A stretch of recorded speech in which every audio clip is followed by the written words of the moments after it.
has apuntado, este conflicto tiene su origen, digamos, en el año 1918, cuando ya cae el Imperio Otomano, y a partir de ese momento se le otorga el mandato británico de la administración de Palestina a Reino Unido, año 1920, y ya a partir de ese momento tenemos esa emigración de judíos a la región de Palestina, y esto lo que provoca es una serie de enfrentamientos ya entre los judíos y el mundo árabe, porque el mundo árabe entiende que el establecimiento de los judíos en el corazón del Islam es una agresión directa al Islam, ¿no?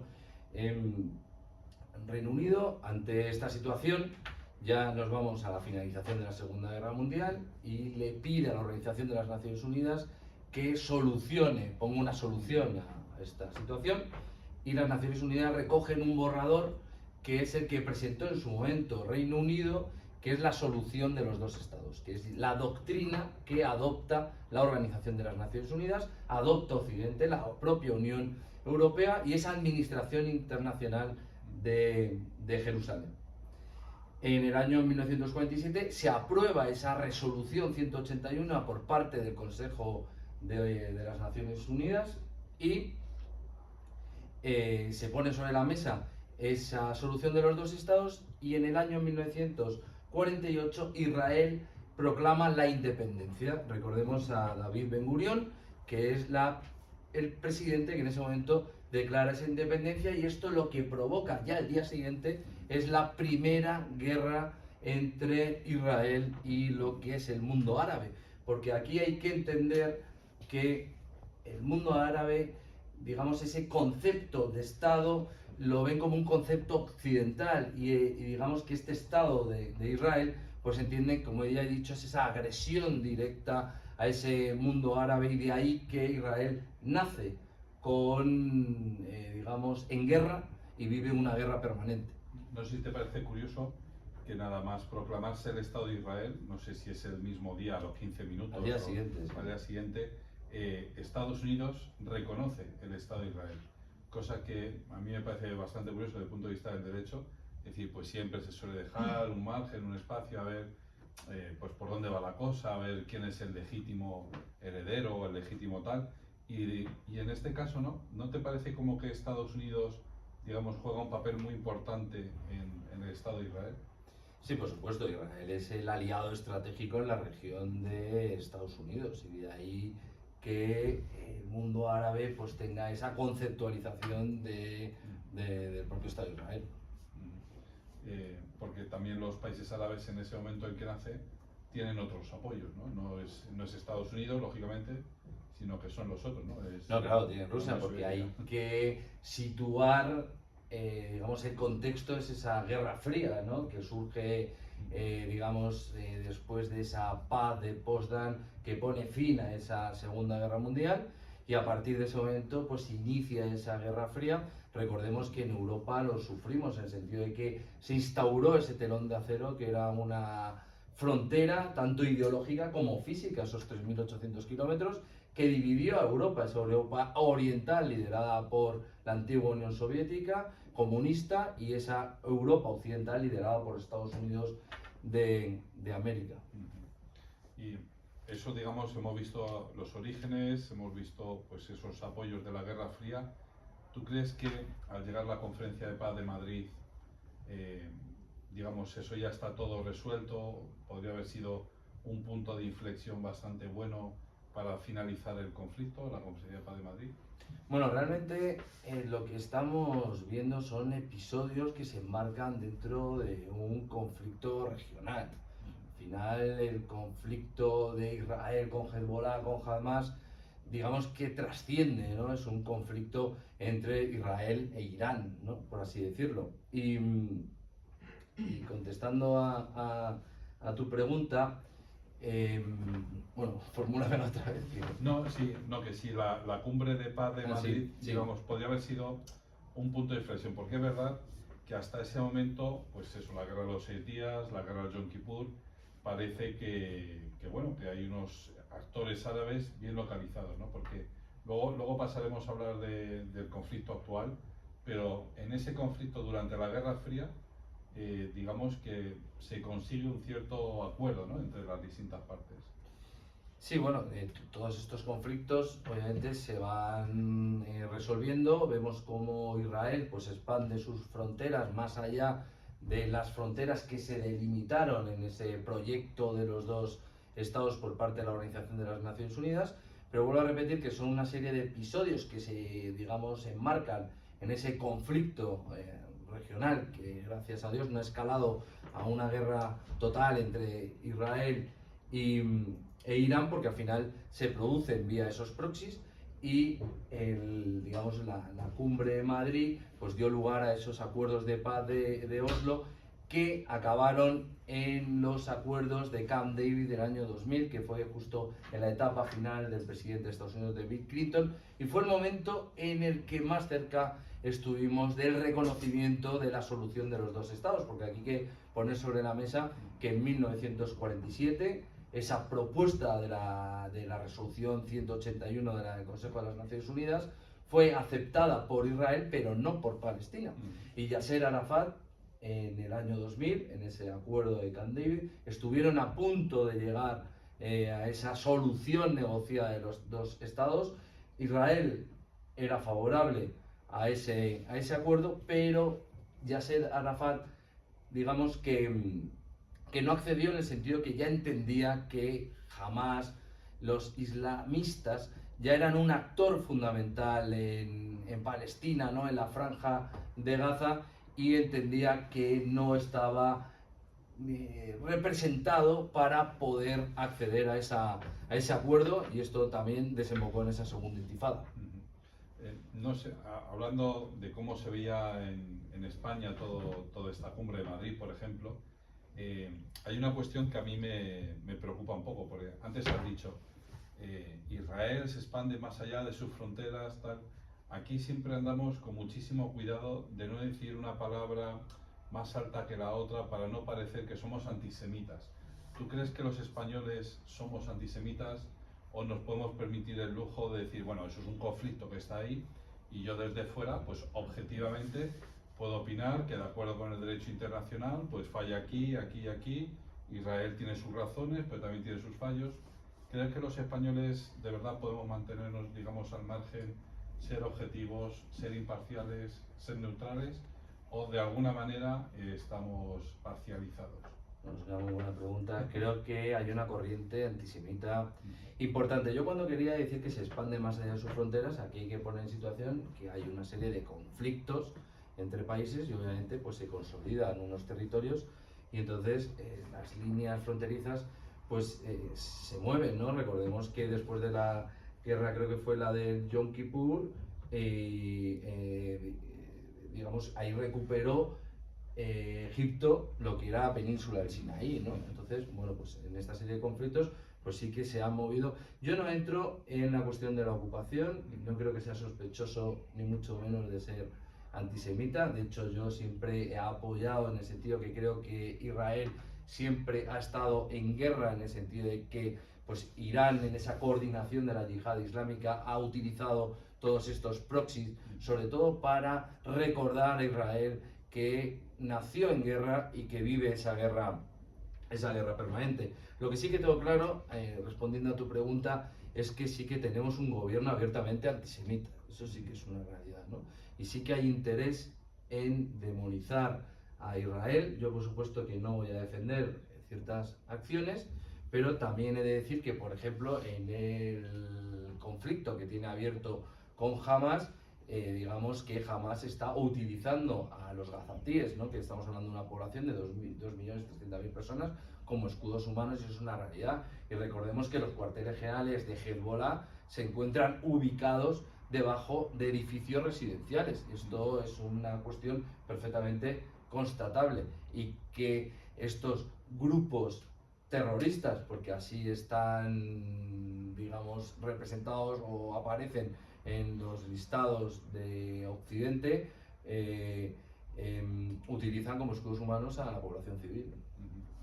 Entonces, volviendo un poquito al tema del derecho, ¿ves congruente, es decir, que no es que sea antisemita, en decir que Netanyahu va a tener que rendir cuentas ante la justicia, ante la Corte Internacional de Justicia, por cuestiones de genocidio. O sea, no es ser antisemita decir eso, ¿no? Sino que... Bueno, yo entiendo que al final un presidente del gobierno es la representación en ese momento del gobierno, pero no le corresponde el Estado. Obviamente Israel ha tenido otros presidentes y es como decir soy anti-español porque uno no está de acuerdo con el presidente del gobierno actual. Es verdad que el escenario judicial, internamente también de Netanyahu, pues es un escenario judicial complejo. ¿Sabes? Bueno, ayer o antes de ayer, ¿no? Tuvo que ir al tribunal a rendir cuentas ante acusaciones de corrupción, bribery, ¿cómo se dice bribery esto? Me sale en inglés. Cohecho.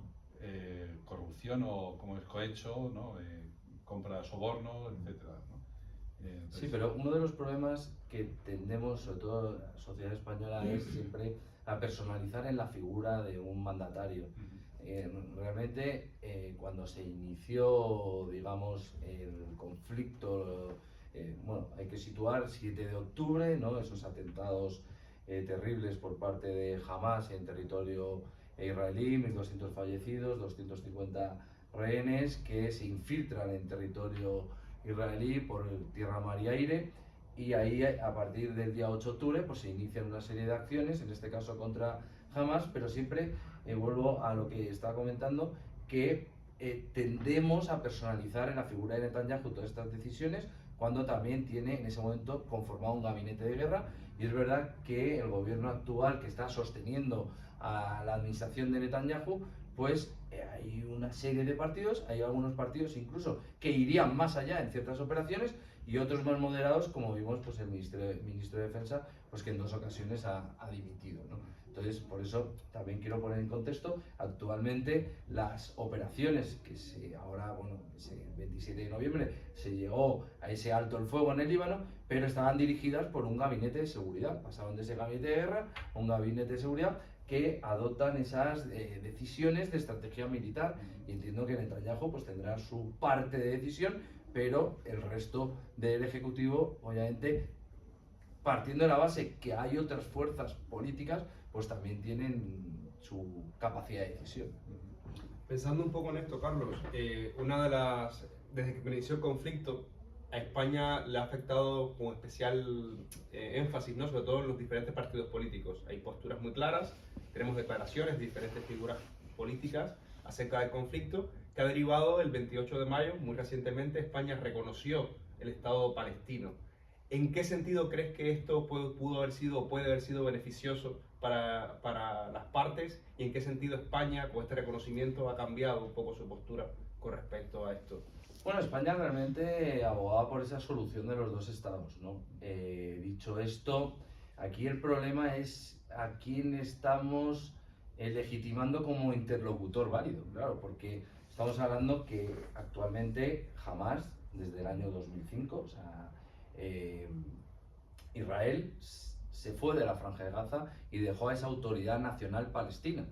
Eso se hizo efectivo en el año 2006 y en el 2007 enseguida Hamas, que ya era un actor estratégico, expulsó a la autoridad nacional palestina. Recordemos que está en Ramallah y claro, realmente ¿quién estamos aceptando como interlocutor por parte de Palestina? El gran problema que tiene actualmente Palestina es que no hay un interlocutor válido. De hecho, Isaac Rabin, que está ahora mismo en la ciudad de Ramallah, pues a raíz de la victoria de Donald Trump ya ha anunciado públicamente que quiere abrir un nuevo periodo con Trump, entiendo, de negociación, porque intentará asumir esa interlocución. En ese caso, pues sí que se puede llegar a negociar, pero con una organización suní terrorista apoyada, financiada por Hamas por Qatar, y en el plano económico y en el plano militar apoyada por Irán, porque recordemos que sus cuadros de mando se están formando en Irán, pues no parece que sea lo más aconsejable en una negociación de estos términos. Y este reconocimiento, se ha hablado mucho de que puede afectar, o ya Israel ha dado diferentes muestras de rechazo, ¿no?, a este reconocimiento a nivel diplomático, también a nivel político. ¿Hasta qué punto puede afectar o qué impacto puede tener para España, para su seguridad nacional, esta limitación con la cooperación con Israel, o hasta qué punto puede afectar directamente dentro de sus relaciones con los aliados, en el marco de la OTAN, con Estados Unidos, la decisión que ha tomado España, que no ha sido solo de España, también Suecia y otros países de la Unión Europea han tomado una postura parecida, pero es cierto que España ha sido la que ha liderado un poco ese reconocimiento. Bueno, esto ¿Afecta o no? Esto pone sobre la mesa la división que hay actualmente en Europa. Europa, pues digamos, no tiene una visión conjunta, sino que cada país pues tiene una visión que difiere bastante, y esto lo que, digamos, no le permite a Europa ser un actor estratégico, sino que cada presidente pues va rema en una dirección, y de ahí que pues cuando Borrell pues se posicionaba en cuestiones de Israel, pues obviamente tampoco es un interlocutor validado, en el sentido de que pues Alemania tenía incluso otra postura que el propio Borrell, que conducía esa política exterior. Israel, yo entiendo que sabe diferenciar lo que acabo de decir, en el sentido de que diferencia lo que es un presidente de España en este momento de lo que es la propia sociedad española, porque recordemos que nuestros servicios de inteligencia, y esto no es un secreto, es que trabaja con el Mossad, como con otros servicios de inteligencia, y obviamente hay unas relaciones, entiendo yo, fantásticas a nivel de diplomacia entre estados. Y a pesar de que Israel lo ve como una agresión el que el presidente de gobierno haya reconocido el Estado palestino, que a efectos jurídicos no tiene ningún tipo de consecuencias, pero va en contra de lo que ahora está defendiendo Israel. Pero bueno, vuelvo a repetir que Israel sabe perfectamente que en un futuro pues habrá otro presidente del gobierno, otro ejecutivo, pues que sí que esté más alineado con las políticas, y probablemente no esté Netanyahu, esté otro presidente. En medio de todo este contexto de guerra de Ucrania y de alianzas, lo que se llama el eje de la resistencia, ¿verdad? Pues por un lado tenemos a Rusia, Irán, pero también todo lo que cuelga de Irán, ¿no? Que son los hutíes en Yemen, Hamas en Gaza, Hezbollah en Siria y Líbano, la Guardia Revolucionaria también presente en Siria y el Líbano. De repente, bueno, pues salta por los aires lo que parecía este equilibrio a raíz pues de la reacción de Israel por el 7 de octubre. Empieza a romperse, digamos, la situación de estabilidad, de equilibrio en el Líbano, también ahora con Siria, ¿no? A mí el caso de Siria, y es cierto que no tenemos todos los datos sobre la mesa, me llama mucho la atención que, bueno, en principio quien ha tomado el poder, quien está al frente del país ahora, de qué país no lo sabemos, porque todavía no conocemos el nombre oficial de la nueva Siria, pero al frente de ese nuevo país hay un señor que es terrorista, porque ahora mismo, a día de hoy, si vamos a la página web del Departamento de Justicia de Estados Unidos, ofrecen 10 millones de dólares de recompensa por la captura de este señor. Bueno, pues, es decir, ahora ha saltado por los aires no solo la estabilidad regional, sino también la concepción de qué es terrorista y qué no, qué es aceptable y qué no. Es decir, ya digo, nos faltan muchos datos, pero ¿a ti qué te parece esta nueva situación en Siria? Bueno, antes de entrar en Siria, quiero contestarte, digamos, al inicio de la pregunta.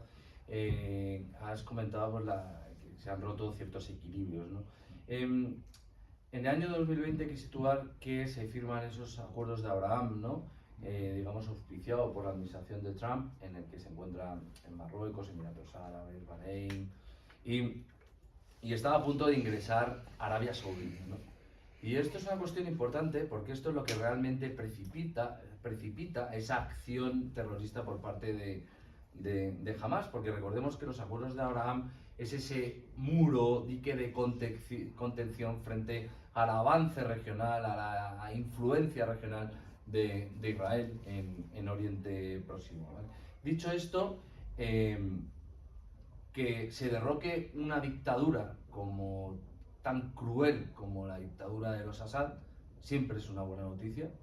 Una dictadura que durante más de 5 décadas han sembrado un terror dirigidos por un puño de hierro y en la figura del padre al-Assad. Recordemos que al-Assad llega al poder en el año 2000 y Siria lleva 13 años en guerra civil. Estamos hablando de una guerra en la que se cifran entre 300.000 y 500.000 fallecidos. Una barbaridad. Hemos visto las imágenes de las cárceles, pero también, aquí es donde quiero, digamos, leer esa letra pequeña, hay muchos terroristas yihadistas en esas cárceles que se están liberando. No creo que la transición política la vaya a liderar una organización son sunís terrorista, que es HTS, ¿no? Hayat Tahrir al-Sham, que son los herederos, recordemos, de Al-Nusra, que era la filial de Al-Qaeda, que están enfrentados con Daesh, que también está operando sobre el terreno, y sobre todo nadie se cree que en apenas 13 días estas milicias, ayudados con estas facciones de terroristas yihadistas, hayan podido derrocar a un ejército de unos 200.000 militares.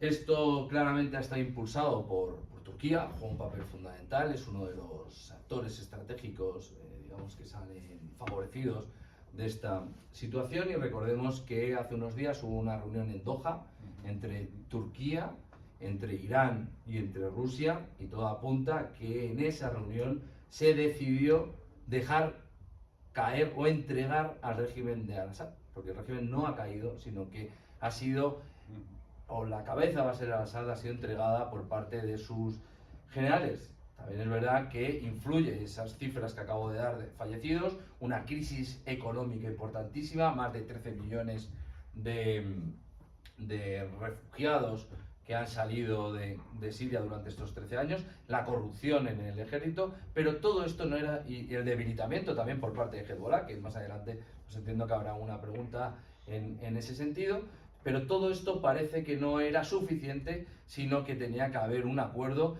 en el que Rusia habrá protegido las bases militares que tiene en el Mediterráneo. Recordamos la de Tartus, la de la Kani, que la de Tartus es una base, digamos, es de la aviación, y la otra es la base naval que tienen en el Mediterráneo. Y también es verdad que esto llega en un momento en el que Rusia está combatiendo, recuperando lo que es el Oblast del Kursk, y tenía que detraer una serie de tropas que obviamente ha decidido no retraerlas. También es verdad que esto pone en contexto el acuerdo, en el sentido de que Rusia perfectamente podía haber enviado algunas unidades de operaciones especiales, haber bombardeado más objetivos con su aviación, y podría haber frenado ese avance de los terroristas yihadistas, que parece imposible que en 13 días pues hayan llegado a colapsar nada menos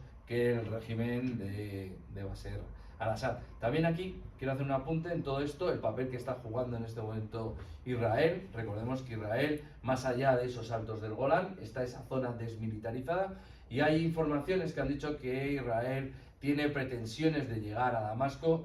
Yo no creo que vaya por ahí esta cuestión, en el sentido de que Damasco es una ciudad de más de 1 millón de habitantes. Conocemos los problemas que ha tenido también Israel en el Líbano, en esa operación militar terrestre, con esos problemas en la movilización de tropas, pero lo que sí que está haciendo es, más allá de esa zona desmilitarizada, garantizándose un colchón de seguridad para evitar que, digamos, todas estas facciones que se tienen que poner de acuerdo, tienen que liderar una transición pacífica, como dicen ellos, porque estos talibanes, que es una versión talibán 2.0, son lobos con piel de cordero, pero realmente lo que quieren imponer es una sharia, y veremos qué pasa con los grupos minoritarios como los cristianos, que estamos hablando de un 10% de la población. Y ya por último, lo que quiero decir es que la traducción de este grupo HTS es Organización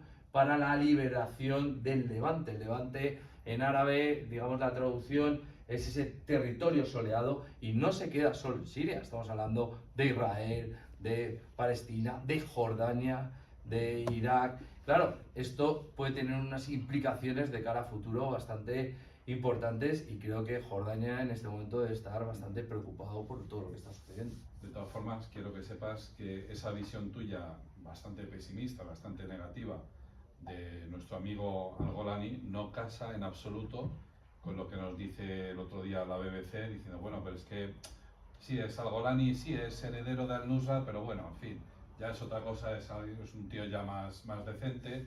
The Guardian ayer igual, diciendo, bueno, pues yo creo que, en fin, al-Golani puede tener un futuro brillante. Forbes diciendo, bueno, pero es que es lo mejor que le puede pasar a Siria. O sea que lamento ponerte de frente a la verdad, que es que al-Golani es un tío estupendo y maravilloso, y que al-Golani yo no creo que en absoluto vaya a sacar la bandera negra ni a decir que la Sharia es la ley.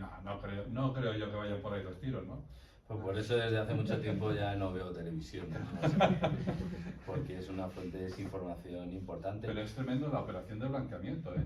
Claro, pero es que es una cuestión de sentido común, o sea, parece que es un oxímoron, o sea, liderar una transición política a un grupo terrorista, pues no parece que sea muy encaje con el sentido común, ¿no? Claro, pero ya no se le puede llamar terrorista, ¿no? Entonces ahora los medios de comunicación... Son rebeldes ahora. De Wall Street Journal, De hecho, los de rebeldes, Washington los Post... quieren sacar de la lista de Exactamente, terroristas. son rebeldes. Claro, de hecho, pero bueno, también culpable la ONU, porque el enviado de la ONU a Siria es el que ha dado esta entrevista y dice, bueno, dice, tiene razón que fue, atención al pasado, fue terrorista, pero lleva 9 años portándose bien.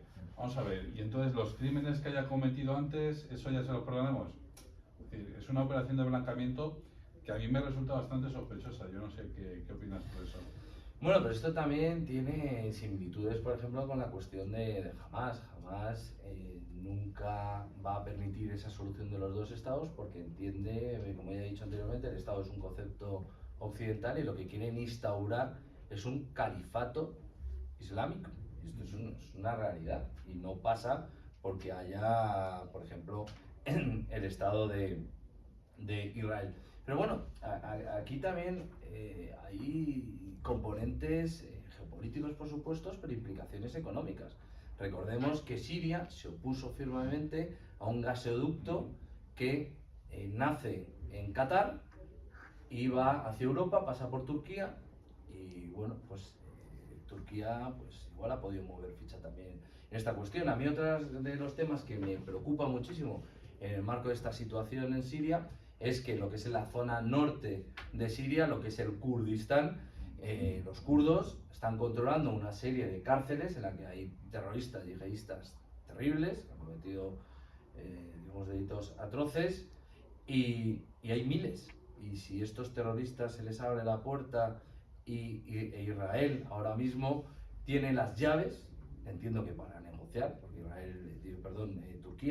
Turquía siempre se ha movido entre varias aguas, como sabemos, es miembro de la OTAN, pero por otro lado también ha pedido el ingreso en los BRICS, pero claro, tiene unas llaves que Europa debe estar muy preocupado porque si todos esos terroristas yihadistas acaban en el sur europeo, pues no les cuento lo que puede suceder. Y es que recordemos que algunos de estos terroristas tienen pasaporte europeo. Tienen pasaporte europeo, son elementos que se han radicalizado, que realmente es verdad que la situación que tienen esas cárceles también son contravienen lo dispuesto los convenios de Ginebra, de las Naciones Unidas, o sea, es terrible. De hecho, algunos ni se les ha juzgado, están ahí, es una especie un poco de Guantánamo, pero claro, esa situación hay que clarificarla bien, hay que pedirle a Turquía que actúe con responsabilidad porque lo que puede ser una amenaza importante para Europa. Y contestando al tema de las Naciones Unidas, estamos viviendo en un mundo en el que hay un deterioro clarísimo del multilateralismo. Estas organizaciones internacionales que nacieron después de esa Segunda Guerra Mundial, recordemos que las potencias vencedoras de esa Segunda Guerra Mundial, exceptuando a la antigua Unión Soviética, pues pusieron en marcha una serie de organizaciones internacionales pues para garantizar la paz, un nuevo orden internacional que es el que está establecido hasta este momento, ¿no? Ese acuerdo de Bretton Woods en 1944 que fue digamos la base de ese orden económico mundial. Actualmente tenemos ese sistema SWIFT, que son ese sistema de transacciones bancarias que veremos en un futuro si esto es sustituido por ese ecosistema de las criptomonedas. Recordemos que hay un ecosistema que es Ripple, por ejemplo, que minimiza el coste de esas transacciones económicas. Luego tenemos la Organización de las Naciones Unidas, que nace de esa Carta de San Francisco en 1945, y la OTAN, que nace para, neutralizar expansión de la antigua Unión Soviética en el mundo en 1949 con el Tratado de Washington. Pero hoy a la Organización de las Naciones Unidas, digamos, durante muchos años se ha adoptado ese Consejo de las Naciones Unidas una serie de resoluciones que han sido aceptadas por parte de los Estados miembros. Es más, Israel ha aceptado resoluciones y actualmente ni está ni se le espera. Vemos como el secretario general Guterres ya estuvo en la cumbre de los BRICS, que lo que le están pidiendo es una mayor representación en ese Consejo de Seguridad, porque realmente estas organizaciones han colapsado, están totalmente obsoletas porque no obedecen al escenario geopolítico actual, sino que están previstas para una guerra fría y una etapa post-guerra fría que actualmente pues estamos dirigiéndonos hacia un escenario multipolar. Bueno, yo ya diría que también se están definiendo dos bloques, a pesar de que esto va en contra de la doctrina de Huntington, que habla de esa multipolaridad, pero yo creo que con la administración de Biden sí que podemos hablar de dos grandes bloques, uno liderado por Estados Unidos y otro por China, Rusia, Irán. Bueno, podemos meter en el plano económico a los BRICS, es el sur global. Antes de darle la palabra a los asistentes, yo sí que me gustaría que nos contestaras, si puedes, a esto, porque has hablado de la participación de Turquía, de la participación también de Qatar en esto de Siria, por supuesto de la reunión de Doha, que es muy interesante porque ahí es donde se reunieron los países que eran parte o son parte del proceso de Astana, que es una iniciativa de Kazajistán precisamente para resolver la situación en Siria después de la primavera árabe. Pero me falta, y ahora nombrabas a Biden, me falta un poco ver el papel de Estados Unidos, digo, en el episodio específico de la caída de Al-Assad, porque justo después, o según, pues yo no sé si esto es el sábado, pues el domingo ya está bombardeando Estados Unidos algunas posiciones en Siria, ¿no? Entonces, ver, no sé, tu opinión acerca de si Estados Unidos ha tenido algo que ver o no, o mucho o poco, en la caída de Al-Assad.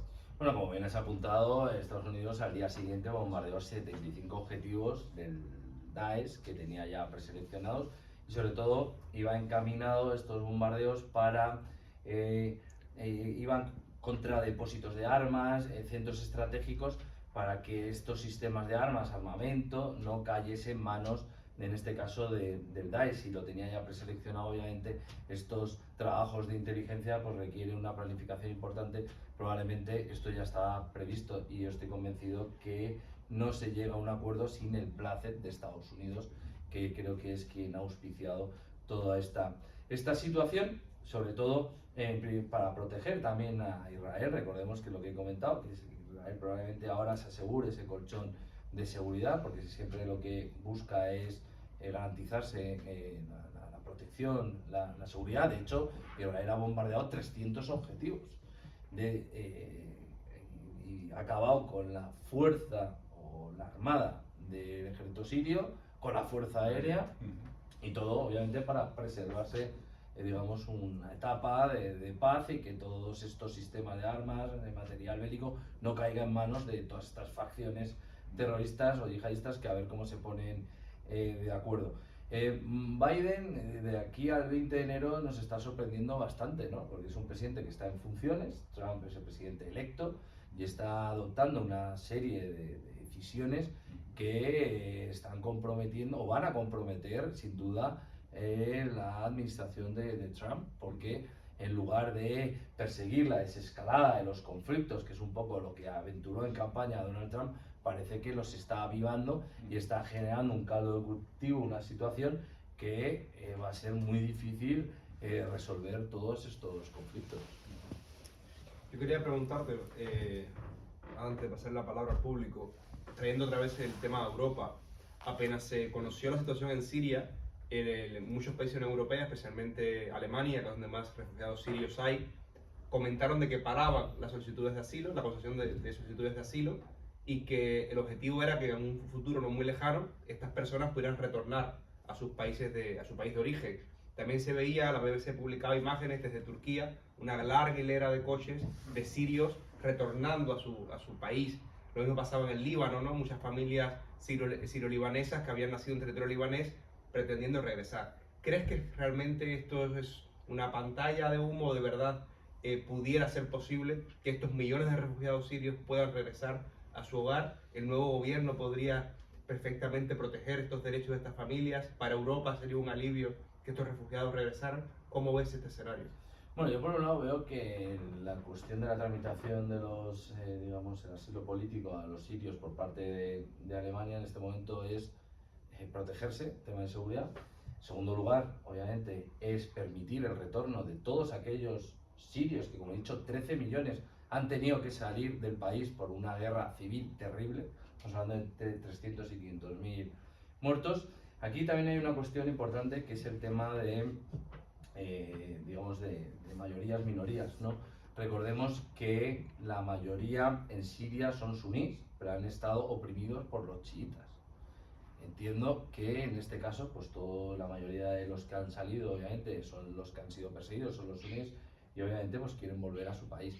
Yo he dibujado un escenario muy pesimista, tienes toda la razón, porque no veo que estas organizaciones, facciones terroristas, en primer lugar, se pongan de acuerdo, porque es que HTS está enfrentado al Daesh, tenemos a los turcomanos, o sea, a los drudos, o sea, hay un follón ahí importante, ¿no? Y en segundo lugar, porque entiendo que el concepto terrorista, que si estaba en una lista de terroristas, ahora se va a sacar de las listas, pero es una contradicción con transición pacífica, eso a mi juicio. Pero ojalá que retornando estos 13 millones de habitantes, pues Siria vuelva otra vez a tener un escenario de convivencia pacífica. Sigo siendo pesimista y espero que Siria no se convierta en un Afganistán 2.0, que sea un estado fallido y que se convierta en unos campos de entrenamiento de terroristas yihadistas, con la amenaza que esto puede conllevar a Europa. Si bien es cierto que Turquía va a jugar un papel fundamental, y confiemos en que siga manteniendo un poco esa política de hacer de tapón, ¿no? de todas estas cuestiones de cara a Occidente, ¿no?